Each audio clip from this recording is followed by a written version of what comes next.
En plein mois de février, mois de l'amour, je viens vous raconter une histoire qui semble tout droit sortie d'un conte de fées, mais qui s'est transformée en cauchemar. Vraiment, le type de fin que Disney ne veut pas vous montrer. Et pour suivre cette histoire, on va prendre tous un petit vol et on va aller dans un pays qu'on aime tous, je pense, que ce soit par leur nourriture, par leur culture. Je vous parle bien de notre pays voisin, l'Italie. Je pense que certains d'entre vous ont cliqué bien évidemment pour le titre, mais comme vous l'avez compris, je vais vous raconter les dramas, l'histoire d'amour entre Chiara et Fedez, une des influenceuses les plus célèbres au monde et de son maintenant ex-mari avec lequel elle a eu 2 enfants. Ils étaient l'image de couple parfait, ils étaient ensemble depuis plusieurs années, même si pour certaines personnes c'était un peu étrange qu'ils soient ensemble, on va dire un petit peu qu'ils étaient l'opposé l'un de l'autre. Car lorsque vous voyez Fedez et Chiara ensemble, vous comprenez tout de suite pourquoi ça nous paraît étrange qu'ils soient mis ensemble. Mais au-delà de ça, leur style de vie, leur origine diffère aussi. Fedez vient d'une famille plutôt pauvre, il s'est fait tout seul. Son style, c'est le rap. Le rap, c'est quelqu'un qui n'a pas peur de dire ce qu'il pense, il n'a pas peur de s'engager, alors que Chiara est tout le contraire. C'est un peu la fille très très angélique, qui ne dit jamais rien, qui est très lisse, on la voit avec ses cheveux blonds, on dirait à la limite un ange. Donc en fait, lorsqu'ils se sont mis ensemble, les gens n'ont pas compris. Mais comme c'est souvent malheureusement sur les réseaux sociaux, on va comprendre que toute cette histoire, tout ce conte de fées n'est qu'une fausse image. Beaucoup de scandales vont éclater, premièrement sur Chiara, principalement le fait qu'elle ait fait des collaborations où elle a escroqué ses abonnés, les tromperies de Fedez envers Chiara, est-ce qu'elle avait connaissance, est-ce qu'elle n'en avait pas, et leur mariage parfait qu'ils ont fait tout le monde croire que c'est un mariage parfait, il n'est pas si parfait que ça. Des messages, des images incalculables ont été rendus publics. Dans cette vidéo donc on va se plonger en Italie, on va essayer de comprendre toute cette histoire. Je vais essayer de vous la raconter en vous fournissant les détails qui me semblent nécessaires pour pas que cette vidéo soit non plus très longue. Mais on va aussi s'attarder beaucoup sur Chiara Ferragni parce qu'au-delà d'être l'ex-femme de Fedez et d'être l'influenceuse la plus connue au monde, il est très intéressant de voir comment elle est devenue cette influenceuse qu'on connaît aujourd'hui. Sans plus tarder, on va commencer avec la vidéo. Il est vrai que lorsqu'on pense aux premiers influenceurs, aux premières personnes qu'on a vues devenir célèbres pour le simple fait d'être célèbres, je pense qu'automatiquement on pense dans les années 2010 à les Kardashian ou encore à Paris Hilton, qui vont d'ailleurs comprendre très tôt que médiatiser sa vie c'était un moyen pour elles de se faire l'argent. Les marques vont donc les solliciter parce que leur image elle est reliée dans tous les médias. Mais ce qu'il ne faut pas oublier, c'est en vrai on en parle comme si c'était les pionnières de l'influence, et c'est vrai, elles ont créé un concept qui n'existait pas avant elle, mais ces filles-là, elles étaient déjà connues. Les Kardashian, juste par le simple nom de famille, on se rappelle tous que leur père était avocat et qui avait parti au procès, il avait défendu d'ailleurs O.J. Simpson, et Paris Hilton, c'est une des plus grandes familles riches des États-Unis avec, je pense que vous connaissez tous, les hôtels Hilton. Donc en fait, leur simple nom donnait déjà un intérêt aux gens pour aller éplucher leur vie et suivre ce qu'elle faisait. Chiara Ferragni, quant à elle, elle ne vient pas du tout d'une famille aussi puissante que pourrait être les Kardashian ou les Hilton. Toutefois, elle vient quand même d'une famille aisée. Chiara Ferragni est une fille qui est née à Milan le 7 mai 1987. Elle est la fille de Marco Ferragni, dentiste, et de Maria Di Guardo, écrivaine. Elle est l'aînée de 3 sœurs. Elle est née dans une famille très traditionnelle, tellement traditionnelle que pour eux c'était inenvisageable qu'elle ne fasse pas des grandes études et qu'elle est donc à l'université. C'est pourquoi lorsqu'elle va terminer donc le lycée, ses études secondaires, elle va s'inscrire à la fac de droit, mais finalement elle ne va pas du tout terminer ses études de droit. Elle va se lancer sur internet. Elle va donc lancer son premier blog où elle va faire des choses qui nous semblent aujourd'hui complètement normales, mais qui n'existaient pas du tout. Là, je vous rappelle, on est dans les années 2010. Les influences comme on les connaît nous aujourd'hui, ça n'existait pas vraiment. Chiara Ferragni va créer son blog, que elle va l'appeler The Blonde Salad, où elle va publier énormément de choses. Sa vie, ses vacances, ses sorties, les événements, ses looks. Et en fait, ça va beaucoup plaire aux gens parce que c'est quelque chose de nouveau. C'est vraiment Chiara qui va commencer ce concept de publier sur les blogs ses tenues quotidiennes, publier sa vie, publier etc. etc. Pour vous dire, les Kardashian ne faisaient absolument pas ça. Ce blog, elle va le lancer donc en 2009, vous voyez que c'est quand même très tôt, uniquement à 20 ans. Et en fait, le point positif et le point le plus important et qui a permis à Chiara de percer internationalement, c'est qu'elle parlait l'italien, mais elle évidemment parlait très bien l'anglais. Donc ça lui a permis d'avoir une portée internationale. Pour vous dire, son blog marchait tellement bien qu'il comptait de manière journalière, c'est-à-dire tous les jours, à peu près 100 000 personnes. Ce qui est énorme pour un blog. Je ne sais pas si vous vous rendez compte, à cette époque, on est en 2009, Internet n'est pas aussi démocratisé qu'aujourd'hui, et donc aller sur un blog, 100 000 personnes, c'est colossal. Les looks que Chiara proposait étaient vraiment très intéressants et s'attirait l'œil. Elle arrivait à mélanger un style moderne avec un style un peu plus classique. On lui attribue d'ailleurs beaucoup des tendances qui ont lieu en 2010, on va appeler ça les tendances un peu millennials. Avec le temps, elle va donc gagner de plus en plus de publicité, de plus en plus d'abonnés. Elle va donc se lancer en 2009, la même année où elle va lancer son blog sur Instagram. Son équipe, je pense, ils ont très bien compris l'importance d'Instagram. Et surtout, ça venait simplifier en fait. Elle avait plus besoin d'écrire des pavés et des pavés. Une simple photo se suffisait à elle-même. Et bien évidemment, on va pas se mentir. Chiara, c'est une fille qui est très belle. Elle avait le physique aussi pour devenir logiste, c'est-à-dire l'original influenceuse. Parce que avant de devenir aussi connue, elle a déjà été mannequin lorsqu'elle avait 16 ans. Pour enfant, elle est très grande quand même, très grande. Elle est un peu plus grande que moi, elle fait 1m75, ce qui est pas mal. Dès 2015, son nombre d'abonnés se comptait en millions. Elle va marquer l'influence en étant la première influenceuse à être invitée à la Fashion Week de Paris. Et bien évidemment, comme tous les influenceurs, elle va déménager un certain temps à Los Angeles. Los Angeles étant la capitale des influences. Elle va encore gagner de plus en plus de visibilité, lui permettant de collaborer avec de nombreuses marques comme Chanel, Dior ou Prada, mais aussi avec des marques plus accessibles comme Nike et Calvin Klein. Et c'est là que sa carrière a vraiment explosé. La carrière de Chiara a fait d'elle une des figures les plus influentes de l'économie numérique. Au sommet de son succès, elle a même réalisé un documentaire sur sa vie qui a été présenté en avant-première lors de la 76e édition du Festival de films de Venise et est devenu l'événement de commentaires le plus rentable de l'histoire du cinéma italien.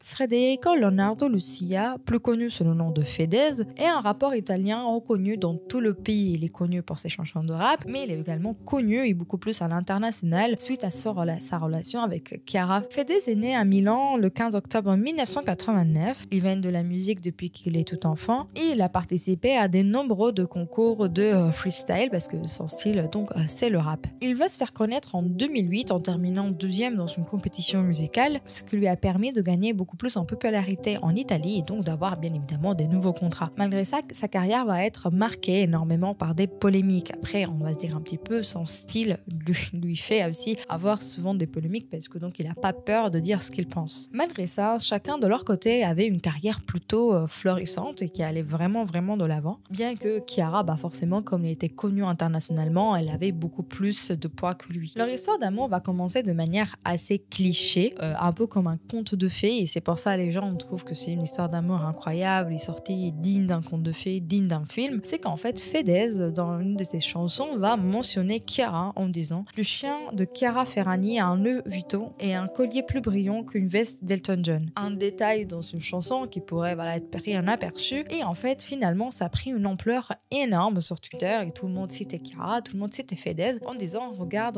il t'a mentionné » et bon, elle a trouvé ça drôle. Et ils les ont donc poussés à s'en rencontrer en disant qu'ils devaient absolument faire connaissance, et l'engouement était tel qu'ils vont finir par organiser une rencontre lors de festivals de musique de Vérone où Fedez participait. Et c'est là où vont avoir leur premier rendez-vous, ils vont commencer à se fréquenter. On comprend donc que dès le départ, leur relation a été un vrai phénomène médiatique. En 2017, après presque un an de relation, Fedez a demandé Chiara en mariage lors d'un concert. Une fois de plus, sous les projecteurs, en plein milieu de spectacle, il va s'agenouiller, lui dédier une chanson et l'événement est devenu extrêmement viral, renforçant encore davantage l'image de couple parfait aux yeux du public. Et bien évidemment, lorsqu'il lui a demandé s'il voulait se marier avec lui, elle a dit oui. Et en 2017, Chiara va donc atteindre les 10 millions d'abonnés sur Instagram. À cette époque-là, Chiara vivait encore à Los Angeles. Fedez va donc déménager pour vivre un peu avec elle. Et un an après leur rencontre, en 2018, leur premier enfant, Léon, va donc naître. Et bien sûr, tout ça a été partagé avec leurs abonnés,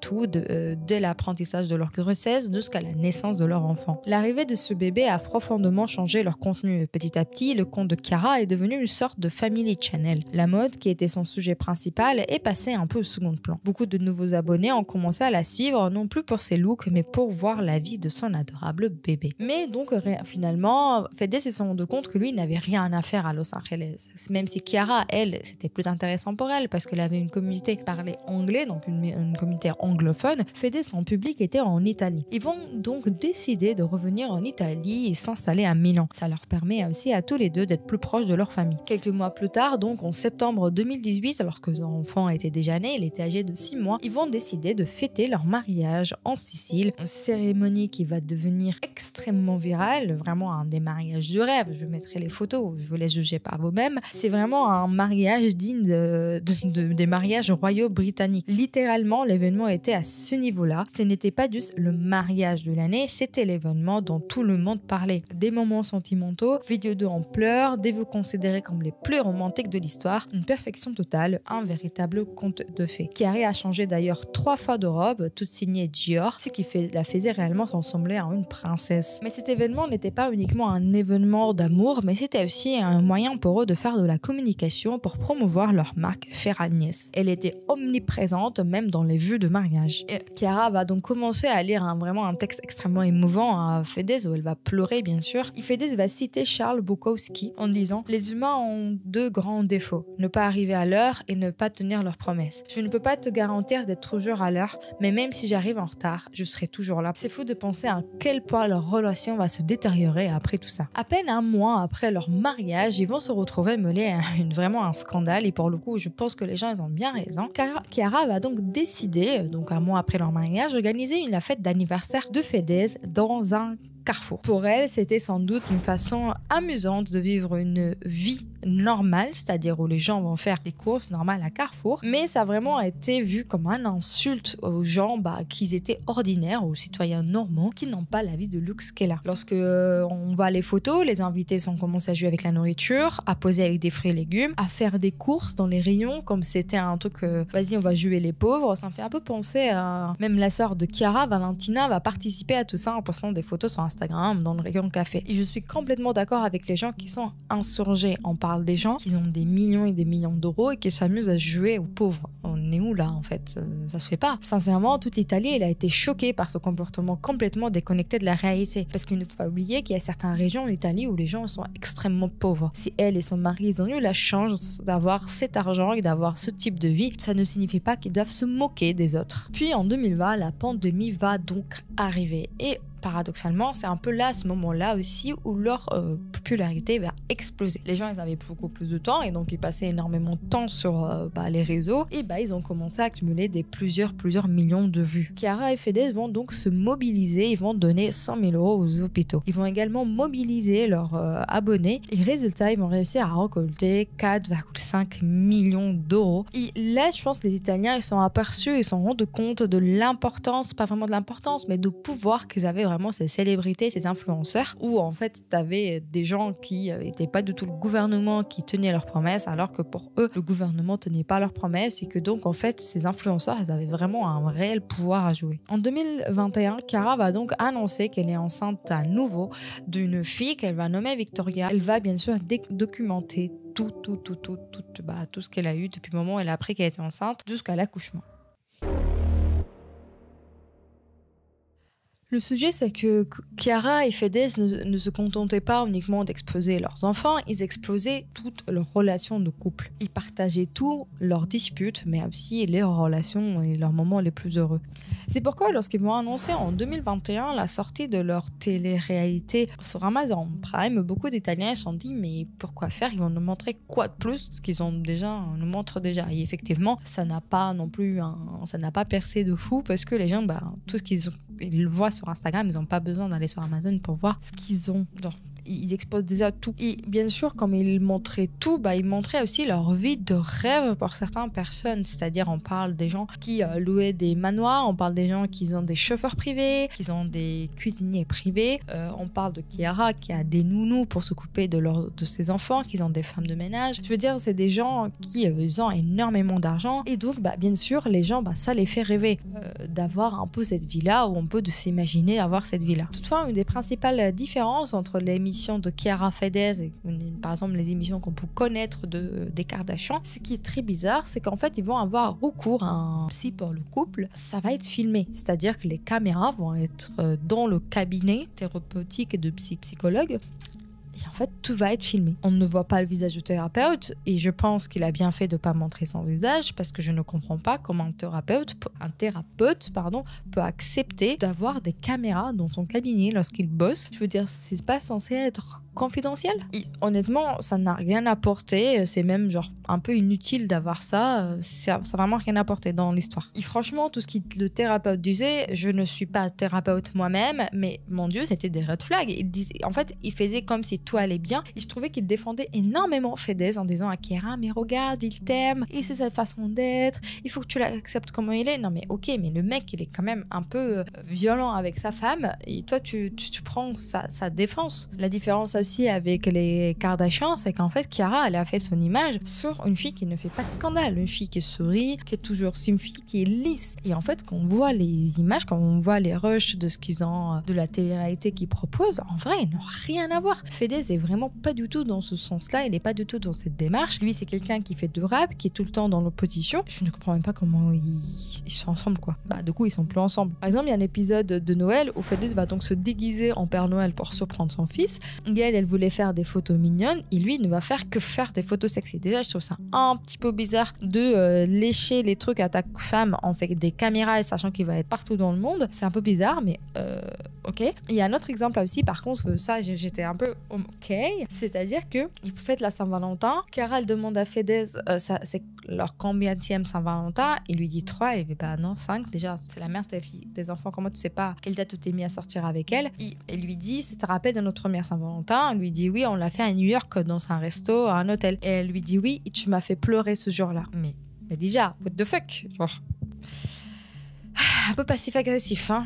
Il y a un autre épisode aussi que je viens de regarder, d'ailleurs je viens d'éteindre mon PC, je viens de finir de regarder. C'était où leur thérapeute leur disait oui, en fait il faut que vous preniez du temps tout seul à deux, donc sans les enfants, et que je vous donne des rôles où un jour toi tu dois faire tout ce qu'elle veut et l'autre jour elle doit faire tout ce que tu veux. Ok? Et en fait, il était vraiment tout le long avec la tête ah je veux pas être là, il dit surtout que j'ai envie d'aller aux toilettes. En fait, vraiment un enfant en fait. Vraiment, j'avais l'impression qu'il se comportait comme un gamin ou comme un ado. Et en vrai, on les voit pas vraiment s'embrasser, se câliner, se dire des mots d'amour. Ils sont tout le temps en train de se disputer. C'est assez bizarre leur relation. En fait, on dirait à la limite que c'est un peu des inconnus qui sont à la limite forcés un peu d'être ensemble. Ça, c'est la première saison. La deuxième saison que je n'ai pas vue, elle parle de la maladie de Fedez. Et là, on va parler d'un sujet assez important dans leur vie de couple, c'est que Fedez va tomber malade.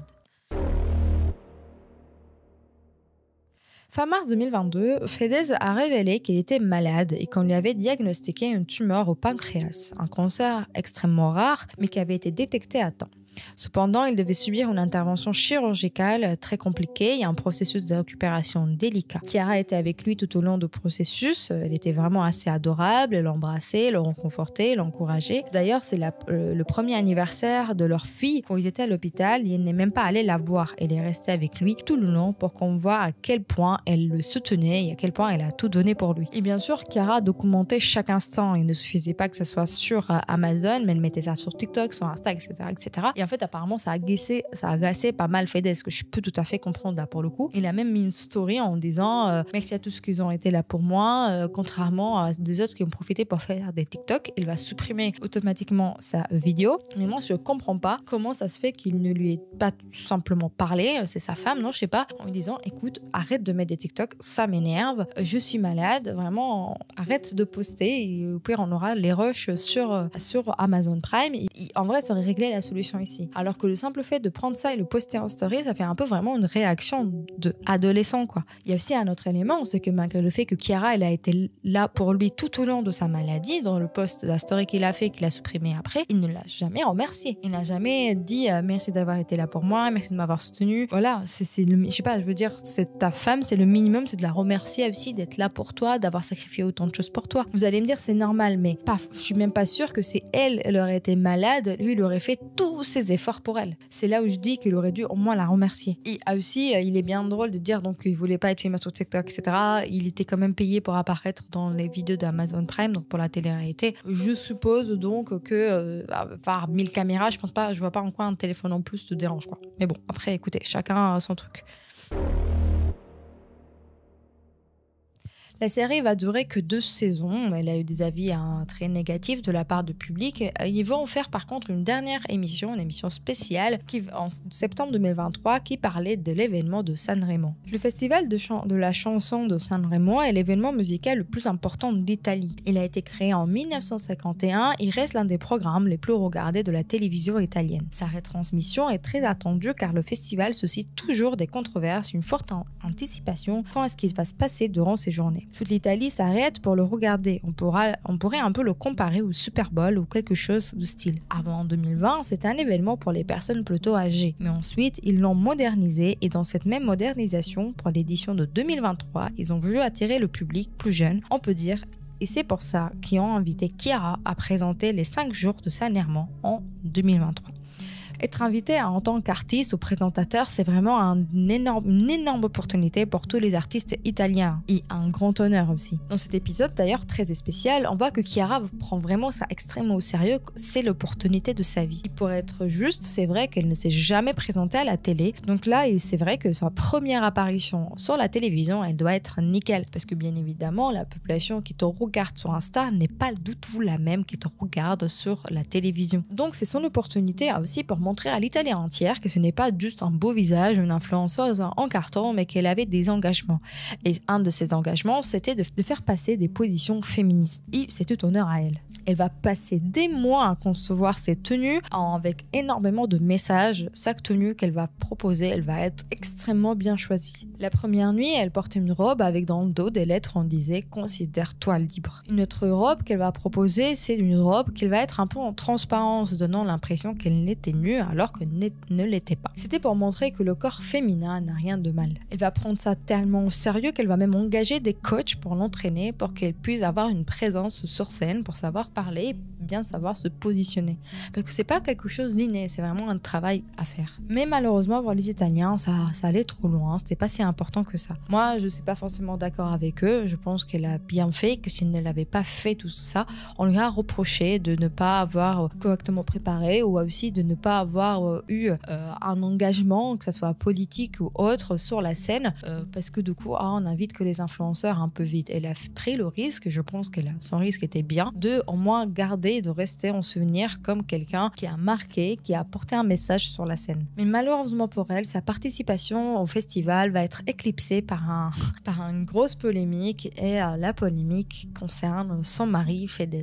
Fedez a été au cœur de l'événement lorsque lors de une chanson, lors d'une performance, il va embrasser un artiste de nom de Rosa Chemical sur scène. Chiara, qui présentait l'émission à ce moment-là, a été filmée en direct sous le choc, voyant son mari s'embrasser avec un autre homme. La situation était si tendue que pendant une pause publicitaire, des fans ont réussi à enregistrer une dispute entre eux sur scène, qui est rapidement devenue virale, montrant Chiara profondément déçue par les actions de son mari. Et imaginez à quel point ça fait scandale. Déjà parce qu'en Italie, les gens sont très conservateurs et donc l'homosexualité, tout ça, écoutez, c'est pas trop leur tasse de thé malheureusement, et j'espère qu'un jour ça va changer quand même. Mais aussi parce que pour elle, ça lui a emporté toute la vedette. Les gens ne parlent plus de Chiara, mais ils parlent de son mari et de la performance qu'il a fait. Chiara était censée être la star cette année, pas lui. Et là, je vais vous dire un truc aussi qui, moi, m'a rendu extrêmement triste pour elle. C'est que dans la télé-réalité, donc il date de 2021, Fedez va à ce festival et il va chanter lors de ce festival. Et Chiara va être tout au long là pour lui, le soutenant, lui envoyant des messages, l'appelant pour voir comment il est. Et lui, le jour où c'est elle la star, je pense que la pilule n'a pas passé et il lui a caché son moment. Cependant, elle a su garder son sang-froid et continuer sa présentation avec tout le professionnalisme. Mais malgré sa prestation et sa impeccable, était vraiment très bien, ça l'a complètement éclipsé. Les gens ne parlaient que de bisous qu'il y a eu entre Fedez et Rosa Chemical. Parce que par contre, il faut dire une chose, c'est ce que son mari lui a fait subir, c'est quand même une humiliation. Après cet événement, le couple a considérablement réduit leur apparition en public ensemble. Chiara va quand même participer à la Fashion Week de Milan. La seule chose qu'on va voir de eux, c'est une publication après l'événement de leur anniversaire de mariage confirmant qu'ils étaient encore ensemble. Mais on voyait à peine leur apparition publique. Donc lors de la sortie de la télé-réalité sur Amazon Prime, on voit un peu revenir sur toute cette histoire. Et moi, ce qui me choque le plus, c'est on voyait certains extraits, c'est que Fedez ne s'excuse même pas. En fait, c'est elle qui finit par s'excuser. Il va lui dire: tu sais tout ce que j'ai vécu dans ma vie, tous les moments difficiles que j'ai traversés. Et elle va lui répondre: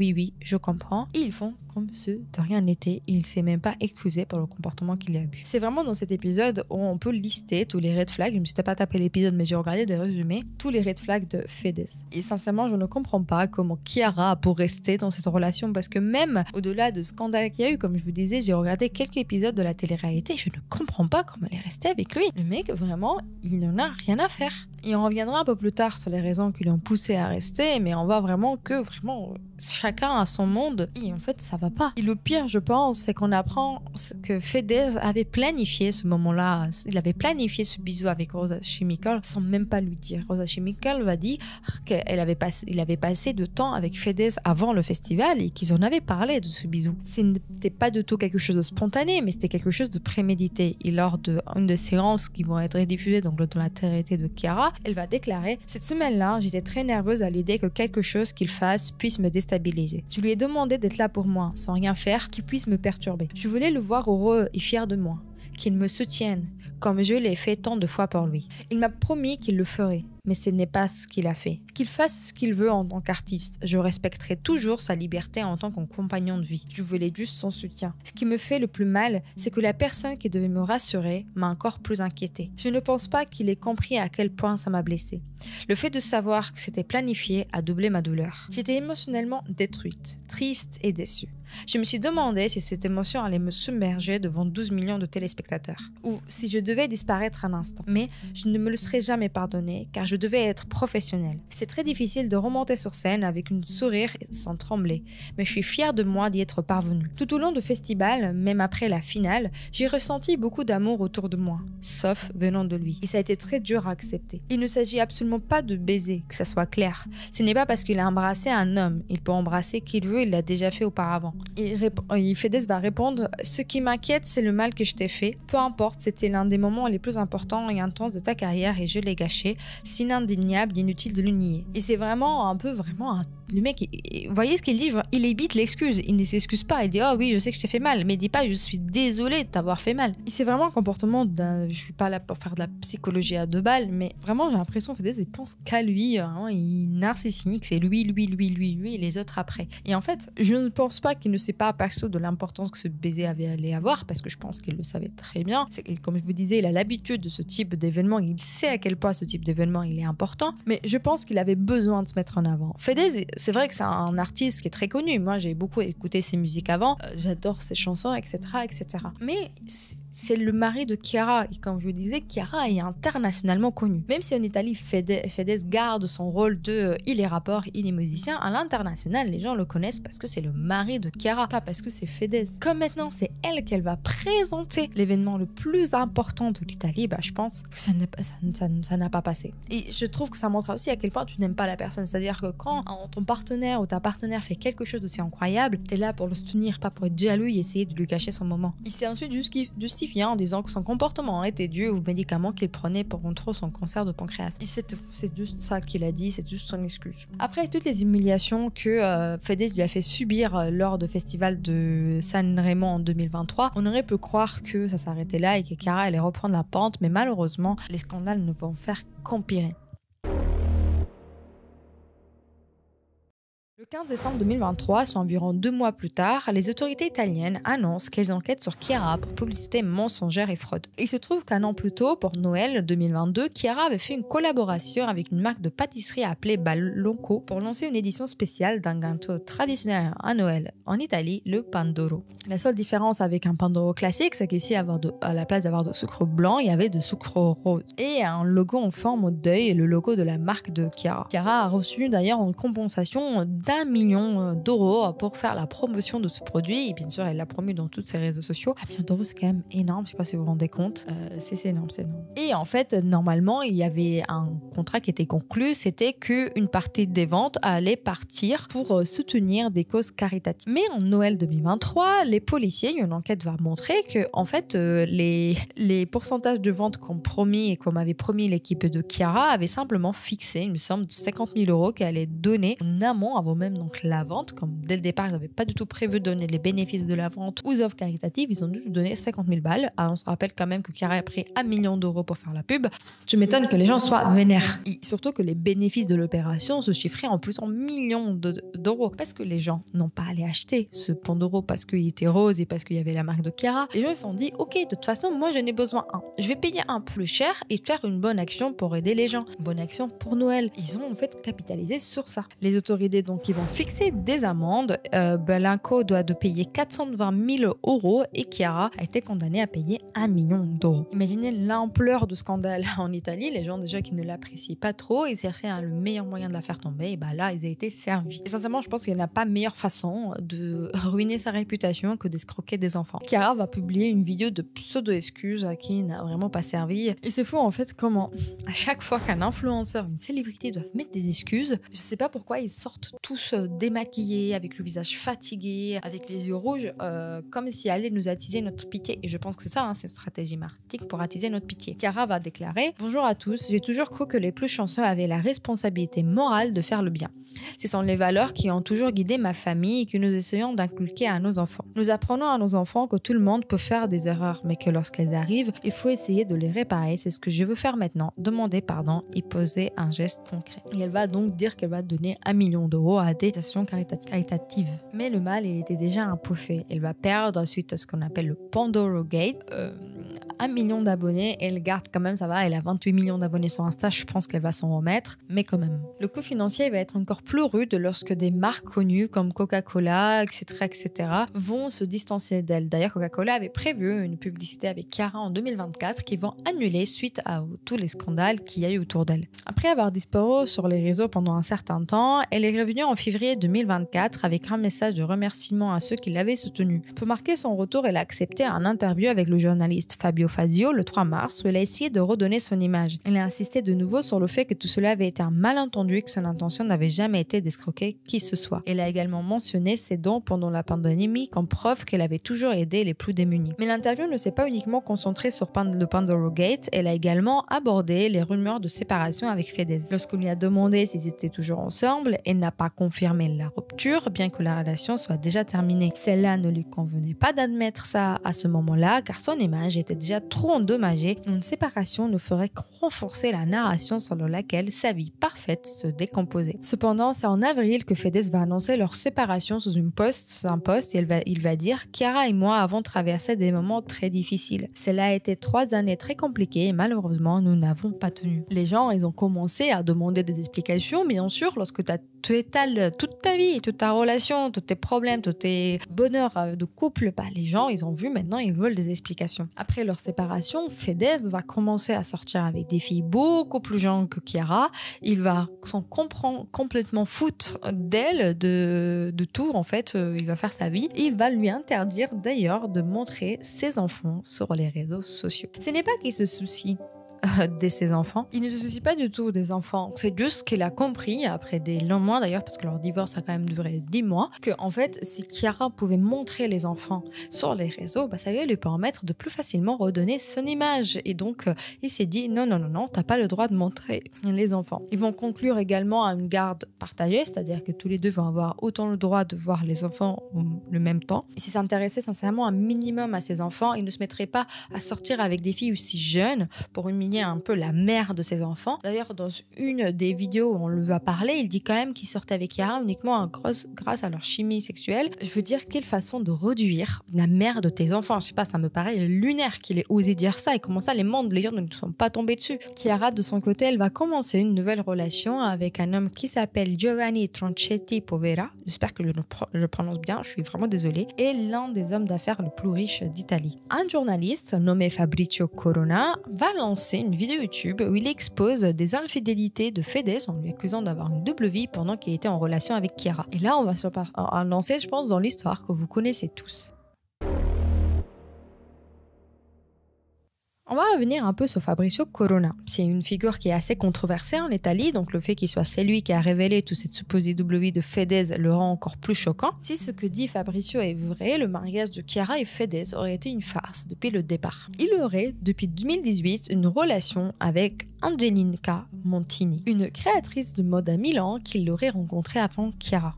5 minutes avant le mariage, il lui envoyait des messages en lui disant que si Angelica lui disait de quitter tout et de tout abandonner, il serait capable d'abandonner la mère de son enfant sous l'autel et partir la rejoindre pour se marier avec elle. On est quand même à ce niveau. Angelica va lui dire non car Fedez ne faisait pas partie de la même classe sociale qu'elle et que sa famille ne l'accepterait jamais. C'est pourquoi Fedez va finir par se marier avec Chiara et Angelica va se retrouver quelqu'un d'autre de la même classe sociale et elle va se fiancer avec lui. Je suis allée voir des extraits de la vidéo de Fabrizio Corona et sincèrement ce mec, je suis désolée mais j'ai envie de vraiment dans la vidéo, il ne fait que défendre Fedez. On parle quand même de mec qui a été à 2 doigts d'abandonner sa femme sur l'autel qui est la mère de ses enfants quand même. Il va mettre Fedez en position de victime, il va traiter ces 2 femmes de je peux pas dire le mot mais je pense que vous avez compris.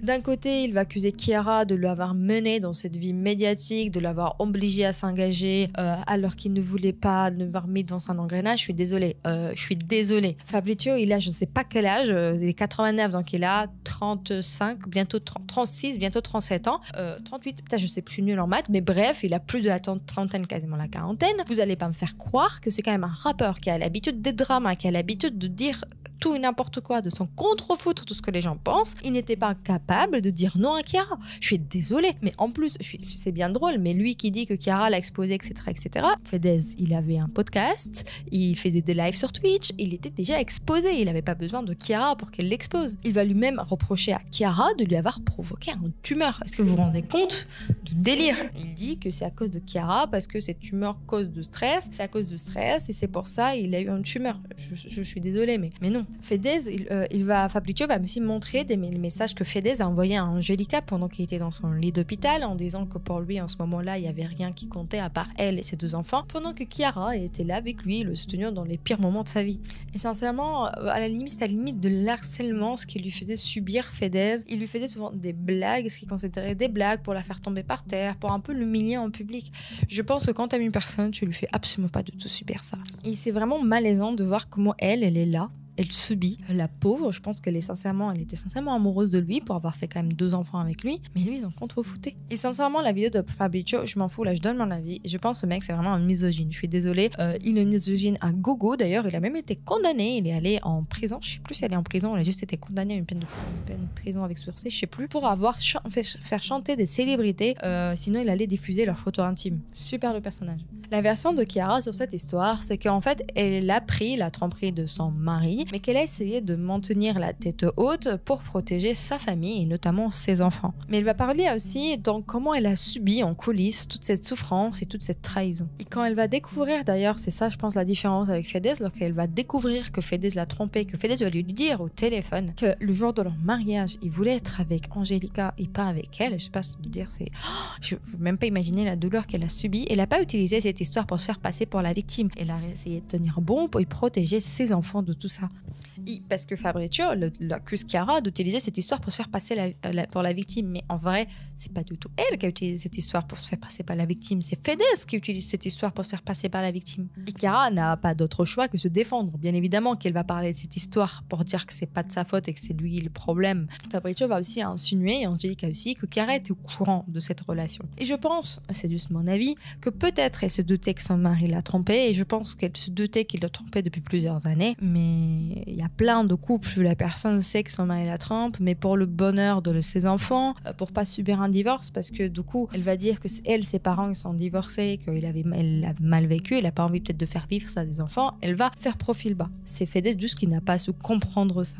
Fabrizio va aussi faire une autre vidéo où il va détruire Chiara dans son rôle de mère en disant que c'est pas une bonne mère, qu'elle s'occupe jamais de ses enfants, qu'elle a tout le temps des nounous chez elle. Et, sincèrement, je veux dire, est-ce que Fedez s'occupait aussi de ses enfants? Je veux dire, pourquoi reprocher à Chiara d'être une mauvaise mère et ne pas reprocher à Fedez d'être un mauvais père? Parce que je sache, lui aussi, il bénéficiait du travail des nounous. C'était pas seulement la maman qu'elle doit s'occuper de ses enfants. Donc c'est pour ça que je veux dire, Fabrizio, vraiment, moi, je peux pas me le voir. Ce mec, il est archi problématique et je prends avec beaucoup de pincettes ce qu'il dit. Il va aussi l'accuser d'avoir eu des relations avec des autres hommes, etc., etc. Mais contrairement à la vidéo qu'il a fait, la première où il expose Fedez et sa relation avec Angélique, etc., où il accuse lorsqu'il accuse Chiara d'avoir des relations avec des autres hommes, il n'y a pas de preuve. C'est-à-dire, source t'inquiète frère. Et je veux pas non plus m'avancer, mais je me demande même est-ce que Fabrizio et Fedez ne sont pas de mise pour salir l'image de Chiara? Parce que d'ailleurs, c'est Fabrizio qui va dire que c'est Fedez qui lui a confié cette histoire et Fedez va confirmer. Il va dire qu'il lui a fait confiance, mais qu'il regrette de lui avoir fait confiance parce qu'il ne pensait pas que Fabrizio allait le trahir. Et vous allez me dire, mais bien évidemment qu'elle allait trahir. Chiara va poursuivre d'ailleurs Fabrizio pour diffamation et pour 1,5 million d'euros pour réparation pour le faire taire et arrêter de la diffamer. Fabrizio va dire non, je vais jamais arrêter parce que dire la vérité, ce n'est pas de la diffamation. Et j'adore comment les gens qui en fait s'amusent à cracher sur des gens sont parfois sans preuve, se défendent sur la vérité. Et ça, c'est toute l'histoire entre Chiara et Fedez. J'espère que ça a été assez clair pour vous. J'ai essayé de faire le plus clair et de mettre certaines informations qui ne servaient à rien. Je pense que ce que nous montre cette histoire, c'est que la vie qu'on voit sur Instagram ou qu'on peut voir sur TikTok, etc., n'est pas la vraie vie. On fait tous des attentions sur les plans qu'on fait, comment on se prépare, etc., pour paraître le mieux possible. Et lorsque c'est des familles qui montrent, et on l'a vu avec plein d'exemples, que ce soit Chiara, mais aussi plein d'autres, aucune famille n'est parfaite. On a tous nos problèmes à différents degrés, bien évidemment. Mais même Chiara, qui avait la richesse qu'on ne peut n'imaginer, finalement, elle n'a pas non plus une vie la plus heureuse. J'espère en tout cas que cette vidéo vous a plu. N'hésitez pas à vous abonner, à me mettre un petit like, à commenter ce que vous avez pensé de cette situation. Et bien sûr, on va aller me suivre sur mes autres plateformes, sur TikTok et sur Instagram, si ça vous donne l'envie. Et moi, je vous fais plein de bisous. On se voit à la prochaine vidéo. Ciao.